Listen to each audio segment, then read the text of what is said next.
कपिल साहब, मुझे ये बताइए कि गन्ना किसानों को लेकर के बातचीत होती है, सरकार अपनी पीठ थपथपाती है, करीब करीब कहा गया कि 1 लाख करोड़ का भुगतान जो है हमने किया है गन्ना किसानों को, और पिछली सरकारों यानी कि समाजवादी पार्टी की सरकारों का जो बकाया था उसका भी भुगतान किया है। लेकिन विपक्ष जो है बार बार ये कहता रहता है गन्ना किसानों का भुगतान नहीं किया गया। ये गड़बड़ झाला क्या है सर? मेरा ये कहना है कि विपक्ष ये जो कुछ भी कहता है वो प्रेस कॉन्फ्रेंस करके क्यों कहता है, वो सदन के बाहर क्यों कहता है, अंदर आके क्यों नहीं कहता।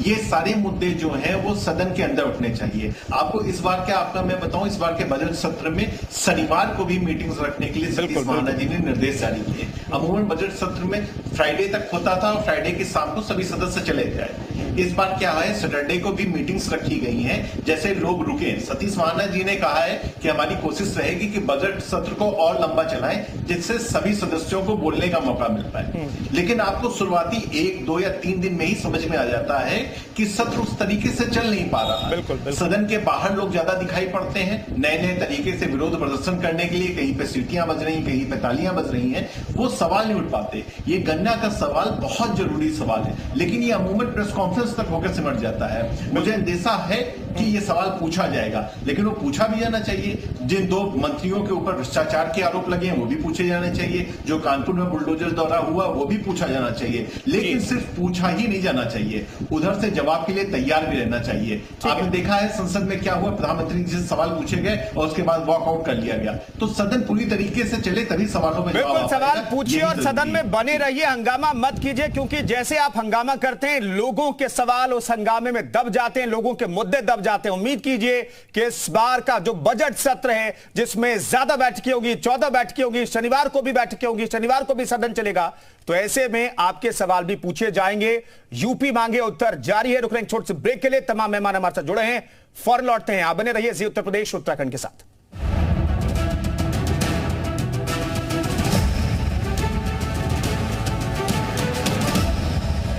ये उत्तर देख रहे हैं आप, और उत्तर प्रदेश जानना चाहता है कि इस बार कि बजट में उत्तर प्रदेश के लोगों के लिए क्या खास रहने वाला है, और पूरा जो बजट सत्र है वो किस तौर पर चलेगा। क्या हंगामे की भेंट चढ़ जाएगा पूरा सत्र, या फिर जनता के मुद्दे उठाए जाएंगे, जनता के अपने मुद्दों के सवालों का जवाब मिलेगा। इस पर चर्चा करने के लिए तमाम मेहमान हमारे साथ जुड़े हुए हैं। अशोक पांडे हमारे साथ प्रवक्ता बीजेपी के मौजूद हैं, कपिल श्रीवास्तव हमारे साथ प्रवक्ता समाजवादी पार्टी के मौजूद हैं, राज शर्मा प्रवक्ता कांग्रेस के जुड़ेंगे हमारे साथ, रुद्र प्रताप दुबे हमारे साथ राजनीतिक विश्लेषक मौजूद हैं, और भूपेंद्र तिवारी अर्थशास्त्री मौजूद हैं।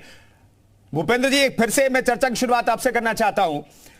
दरअसल कपिल श्रीवास्तव ने कहा कि बजट में आपने पिछले बजट का लेखा जोखा जो है आप नहीं पेश करते हैं। क्या ऐसा होता है क्या? पिछले 5-6 बजट को देखें, अनुपूरक बजट को भी जोड़ दें, और जब सरकार दोबारा से योगी की बनी तब क्या जो बजट पेश किया गया, तमाम बजट में पिछला लेखा जोखा क्या वित्त मंत्री पेश करते हैं या नहीं करते हैं?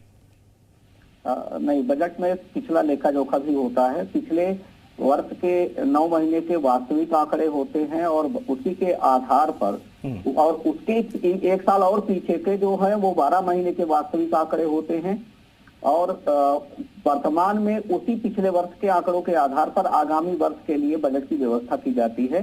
तो बजट में पिछले वर्ष का लेखा जोखा थोड़ा सा रहता है। ऐसा नहीं है कि पिछले वर्ष का लेखा जोखा नहीं होता है, क्योंकि जब भी डिफरेंस दिखाया जाएगा कि हम कितने परसेंट किस पर एलोकेशन कर रहे हैं, तो उसका उसी के लिए आर्थिक सर्वे भी पहले प्रस्तुत किया जाता है। आपको मालूम होगा, एक दिन पहले आर्थिक सर्वेक्षण प्रस्तुत किया जाता है पिछले वर्ष के लेखा जोखा को प्रस्तुत करने के लिए वास्तविक उपलब्धियां क्या रही हैं बजट की। कपिल श्रीवास्तव साहब कुछ बोलना चाहते हैं? कपिल श्रीवास्तव साहब, आर्थिक सर्वे तो पेश करती है सरकार, उसमें जो कमियां हैं उस पर भी चर्चा की जा सकती है।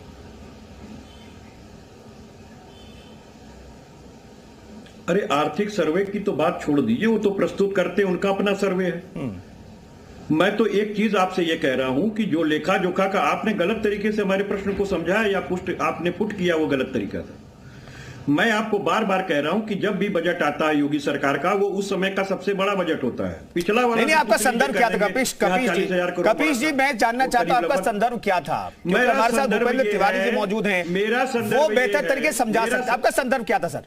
मेरा संदर्भ सिर्फ ये है, नहीं, मेरा संदर्भ सिर्फ ये है कि जितना आपने बजट जिन जिन मामलों पे लोकेट किया था उनमें कितना खर्च हुआ और कितना वापस आप कर रहे हैं। क्योंकि जो आप बजट खर्च नहीं कर पाते हैं उनको आप बड़े बजट में दिखा तो देते हैं, लेकिन अपनी निकम्मागिरी नहीं दिखाते हैं कि आपने उस बजट को वापस कर दिया और फिर उस बजट को जोड़ करके नेक्स्ट साल में और एक 50-60 हजार करोड़ का बढ़ा हुआ बजट लेके 60 लाख करोड़ का बजट आ जाएंगे। उससे क्या उत्तर प्रदेश का विकास हो जाएगा?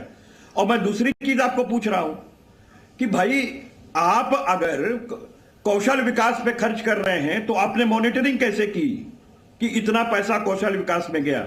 नदी के सफाई पे अगर आपने किया, नहीं कपिल श्रीवास्तव साहब, आप बजट के बेसिक्स पर ही सवाल उठा रहे हैं। कपिल श्रीवास्तव साहब, कि संपोषणीय कपिल जी आप तो बजट के बेसिक्स जो होते हैं बजट के कह रहा हूं, उस पर ही आप सवाल उठा रहे हैं। अरे भाई मैं तो ये सीधी बात कह रहा हूं कुंदन भाई, मैं एक बात कह रहा हूं, भूपेंद्र जी इस बात को समझ रहे होंगे कि अगर आप कोई सरकार ऋण लेती है डेवलपमेंट के लिए तो गलत नहीं करती है, ये हम भी जानते हैं जी। लेकिन सरकार के हाथ कैसे पारदर्शी हैं, क्योंकि आपने ऋण मान लीजिए 0.5% के रेट पे उठाया और आप उसको जिस जगह पे लोकेट कर रहे हैं समय से कार्य योजना अगर आपने शुरू कर ली तब तो अब आप जो है 2% का लाभ कमा रहे हैं, तो वही ऋण आपके लिए फायदेमंद बढ़ जाता है क्योंकि 1.5% आप कमा लेते हैं। मैं इसी बात को कह रहा हूं कि जब आप प्रोजेक्ट की घोषणा करते हैं उस बजट में के अंदर उसका लोकेट करते हैं और उसको पूरा नहीं कर पाते हैं, नहीं कपिल श्रीवास्तव साहब, कपिल श्रीवास्तव ऐसे में ठीक है आपका घाटा होता है। नहीं कपिल, यही भारतीय जनता पार्टी के प्रबंधन ना होने की वजह से उत्तर प्रदेश का नुकसान हो रहा है। कपिल जी मैं इतना जानना चाहता हूं, कपिल जी जो राजकोषीय घाटा है वो तो 4% के कम है ना उत्तर प्रदेश में, उस घाटे से पता चलता है कि भाई सरकार की आमदनी कितनी है, सरकार की योजनाएं और खर्च कितनी है, खर्च कितना करे सरकार। भूपेंद्र तिवारी जी जल्दी से एक सवाल का जवाब आप दे लीजिए, क्योंकि जो सवाल कपिल श्रीवास्तव उठा रहे हैं उसका बेहतर तरीके से जवाब आप दे सकते हैं। मैं बता दे रहा हूं, आपने प्रश्न कर लिया। कपिल जी भूपेंद्र जी को जवाब देने दीजिए। भूपेंद्र जी देखिए ऐसा है कि नहीं, मैं राजस्व पे ही बात कर लूंगा आपको, आप जिसका राजस्व घाटा की जो बात कर रहे हैं, बिल्कुल 4% से कम की बात अगर आप कर रहे हैं तो राजकोषीय घाटा कभी हमेशा डेवलपमेंट का प्रतीक होता है। और जब भी कोई बड़ी परियोजना आप लाएंगे या एसेट डेवलपमेंट करेंगे या एसेट निर्माण करेंगे तो हमेशा सरकार को राजकोषीय घाटा बड़ा रखना ही पड़ेगा। और राजकोषीय घाटा अगर 4% के ऊपर जाता है तो वो भी कोई दिक्कत नहीं, माना जाता है कि हमारे कर्जे बढ़ रहे हैं। जी। सवाल है राजकोषीय घाटा बढ़ना हमारे लिए खतरनाक नहीं है, वो तो हमारे डेवलपमेंट का प्रतीक है। राजस्व घाटा अगर बढ़ता है तो हमारे लिए वो दिक्कत है, उसमें दिक्कत होती है। राजकोषीय घाटे को कभी आप एक सीधा नियम है, पांडे साहब एक सीधा नियम ठीक है जो ठीक है। कपिल साहब सबको टाइम है कि कपिल जी सबको टाइम दे लेते हैं, क्योंकि बजट को समझने अगर हम बैठेंगे ना तो 1 घंटे का टाइम बहुत बहुत कम रह जाएगा। ठीक है।